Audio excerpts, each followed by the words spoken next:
Oh, hey Claire, what's up? Nothing much, just wondering why our Halloween show didn't air last Friday. Oh, because of daylight savings time. I don't follow. How does daylight savings time factor into this? Yeah, because we set our calendars back 1 week. I really shouldn't have to explain this to you.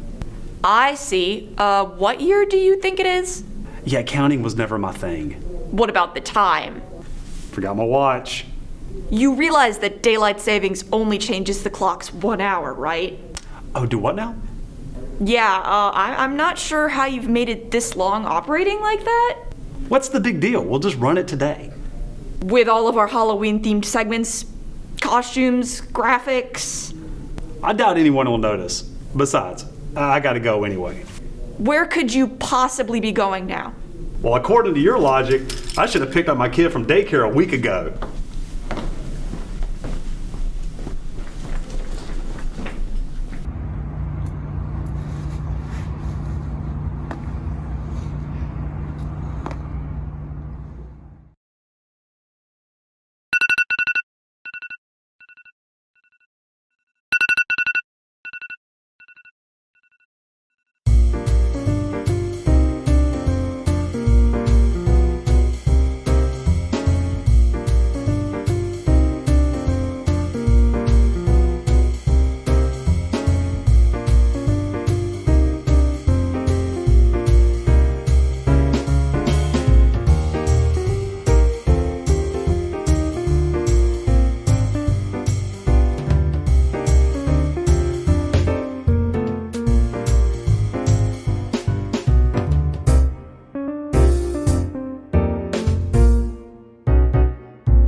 Cambridge, please stand for the Pledge of Allegiance. I pledge allegiance to the flag of the United States of America and to the republic for which it stands, one nation, under God, indivisible, with liberty and justice for all. Good morning, Bears. I'm Kate McKay. And I'm Marcus Veazey, and here's what's up. This is Halloween, pumpkin screaming. If you're wondering how to sign up for any Fulton virtual classes, then check this out.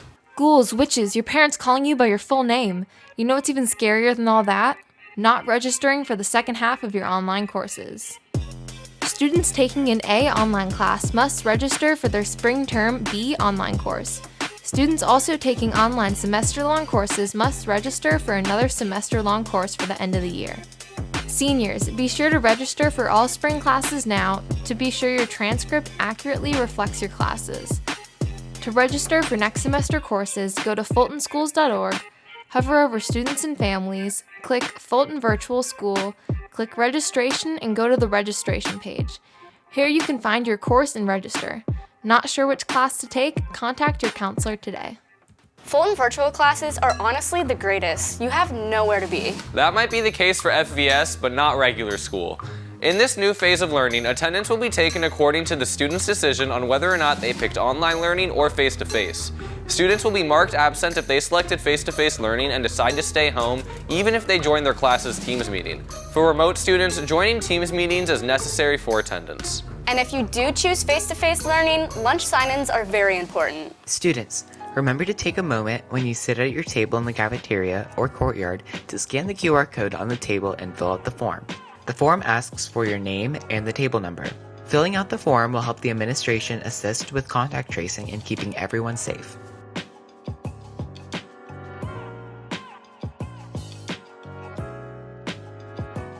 Now, we're going to throw it on over to Janie Spiller to talk about Cambridge's super cool ag business program. Thanks, you guys. The COVID-19 pandemic has made hands-on learning a chore, but for one Cambridge High School program, it only took a little bit of outside-the-box thinking to make it work.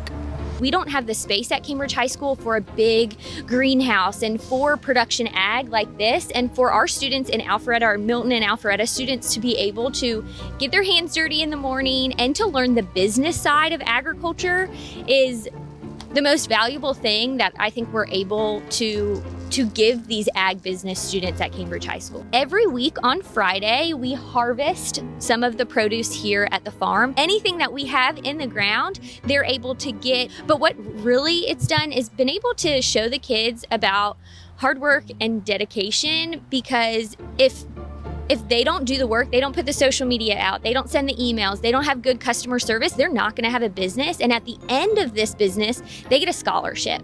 So however much they put into it is what they get out of it. So if they don't sell out a week, that's their loss for their business. And it really teaches them that you got to pivot and you got to change and you got to really get people involved. And those are life skills that the kids are going to take on all throughout their life. And it's not just a grade in the grade book. It's really experience that's going to help push them forward in their futures. A very special thank you to Rucker Road Farm for providing an opportunity outside of the classroom for Cambridge students. For CBN, I'm Janie Spiller. Back to you guys. Thanks, Janie. Interested in helping those in need? Check out what you can do with Skills USA. Hey, did you hear about the new Skills fundraiser? No, what is it? They're doing a GoFundMe for the less fortunate to help provide supplies to fight COVID-19. That's so cool. What's the goal? They're trying to get an easy $1,000. Wow, that is an easy goal. Yeah, when you break it down, it's only 1,000 people giving $1, or 2,000 people giving 50 cents, or just 20 people giving $5. How can I help? To help, you can access the GoFundMe through the QR code and donate through the deadline on November 9th. And if you're still in the mood to give, here's Grace Grant to talk about another fundraiser with this week's Newswire.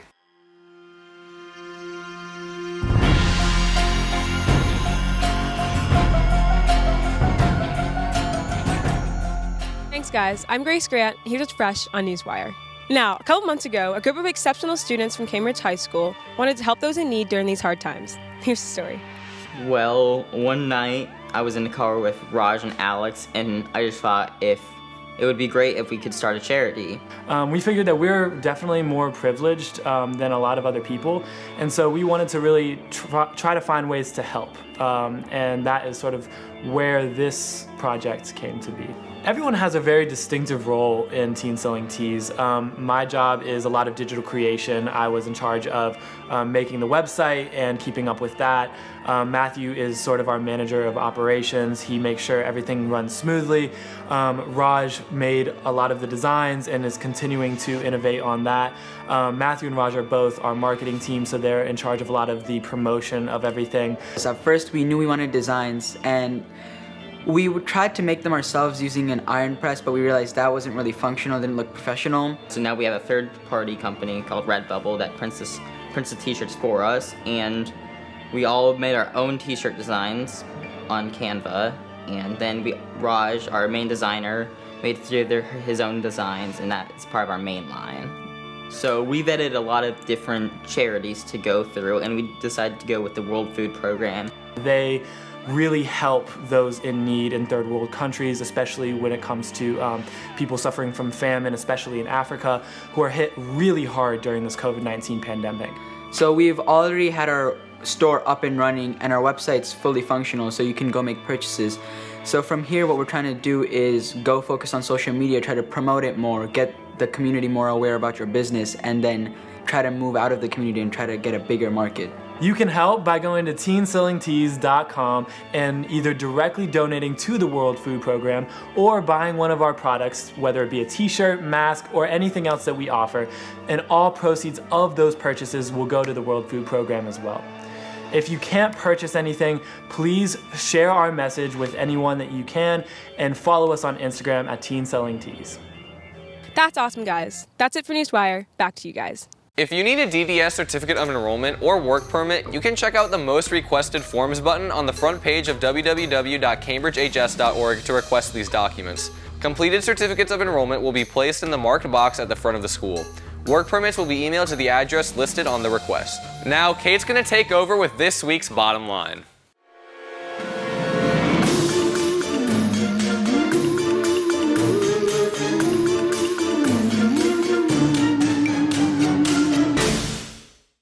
Thanks, Marcus. With a short quarantine last week, our sports were shaken up a little bit, so let's jump right in.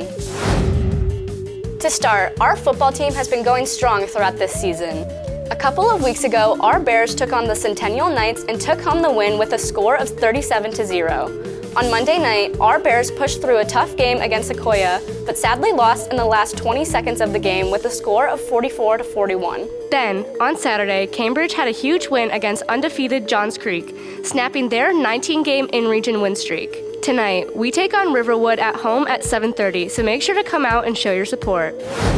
Unfortunately, our softball team had to cancel their playoffs due to a small COVID-19 outbreak a few weeks ago.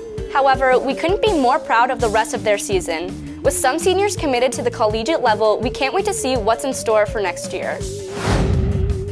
Finally, for cross country, our sleuth has been dominating the field. Last week, our girls took home a 4th place finish at the region meet, and our boys got 1st place. This weekend, our running bears will take on the state meet. Make sure to wish them good luck. That's all for this week, Bears. Now back to you, Marcus. Thanks, Kate. Cambridge, please pause for a moment of quiet reflection.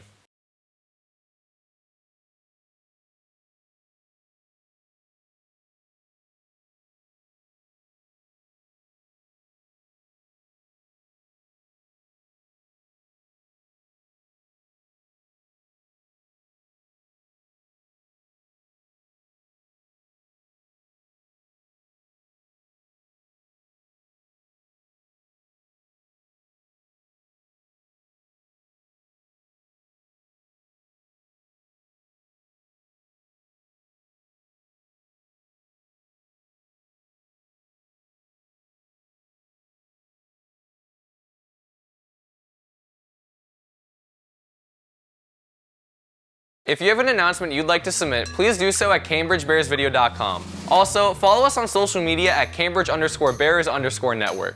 Next up, after a long hiatus, is this week's spooky season primetime.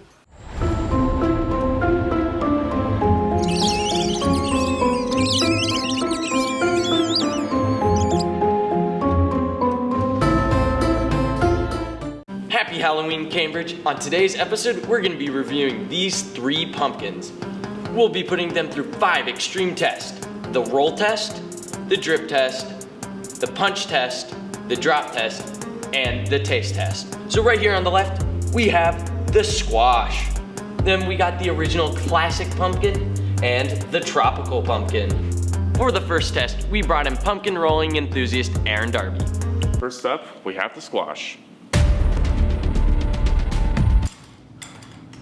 Next up, we have the classic pumpkin. And finally, we have the tropical pumpkin.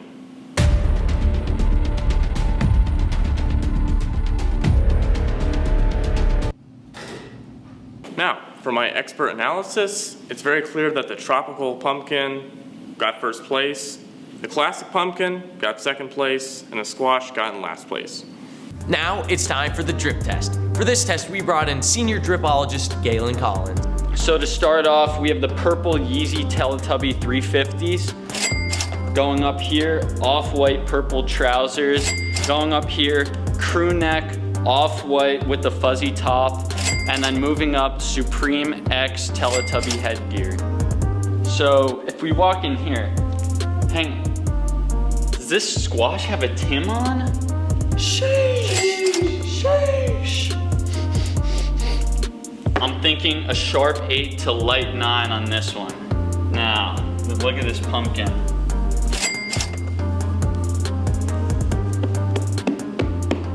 He does have the Supreme Sal 700 on, which is why I'm thinking a sharp 7 to light 8 on this one.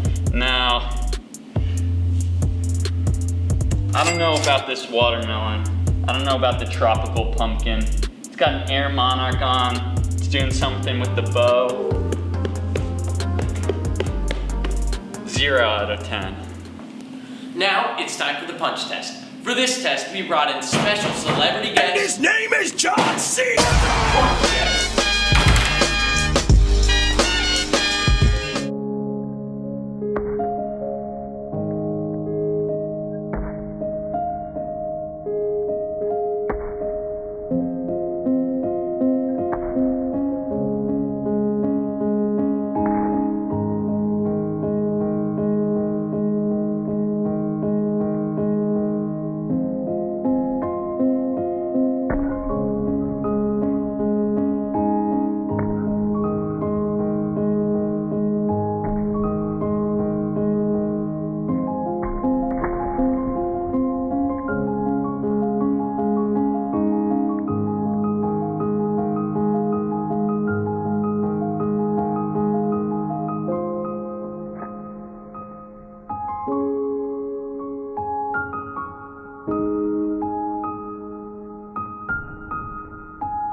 Never give up on your dreams.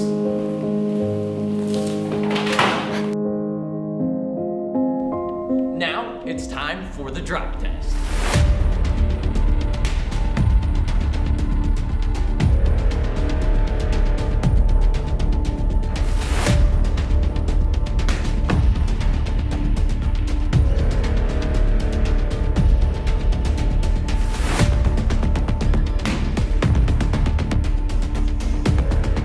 All right, now it's time for the taste test. Here we go.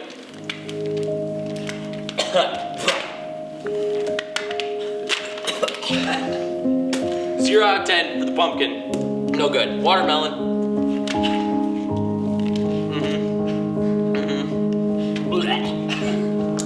I'm liking what I'm seeing here with the tropical pumpkin. That's a solid 8 out of 10. Now it's time for the squash. A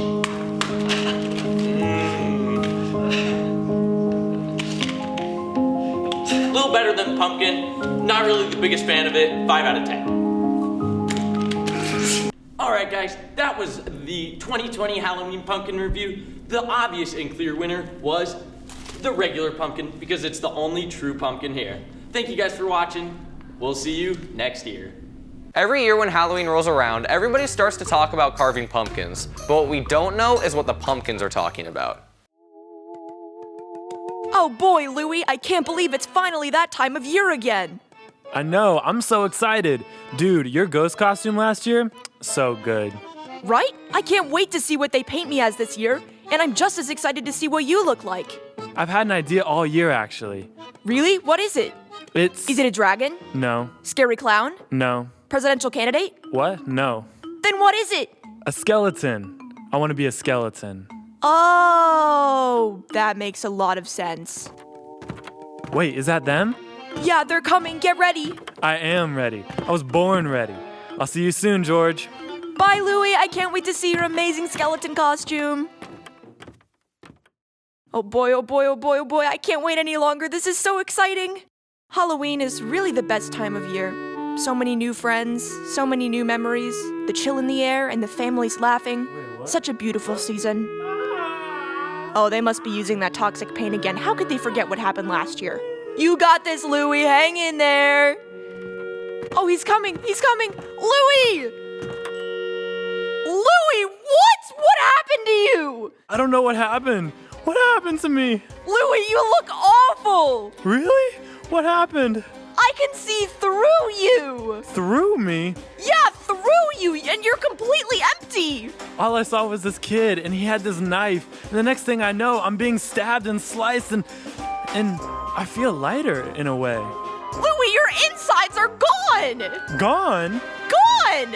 I think I heard someone say something about salt well and preheat to 350 degrees. Louie, they're talking about an oven. An oven? I think they're going to eat you. They're gonna what? They're going to eat you, Louie. But isn't that cannibalism? No, but it's just as bad. Oh my god.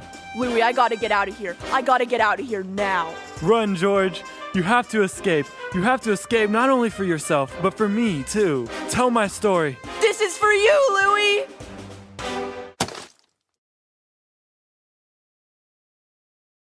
George? Louie, I think I made it worse. And if pumpkins aren't in your spooky spirit, you can never go wrong with a classic Halloween movie. What movie to watch, though? This week, we'll leave that one up to Brett. Spooky. Spooky. The old Zooster gang is back in their first full feature since 2002's Happy Feet 2.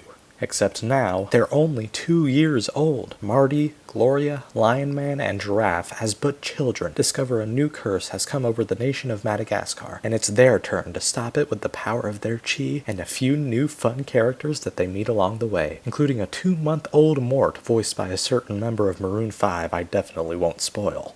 The picture, as all do, has its highs and its lows.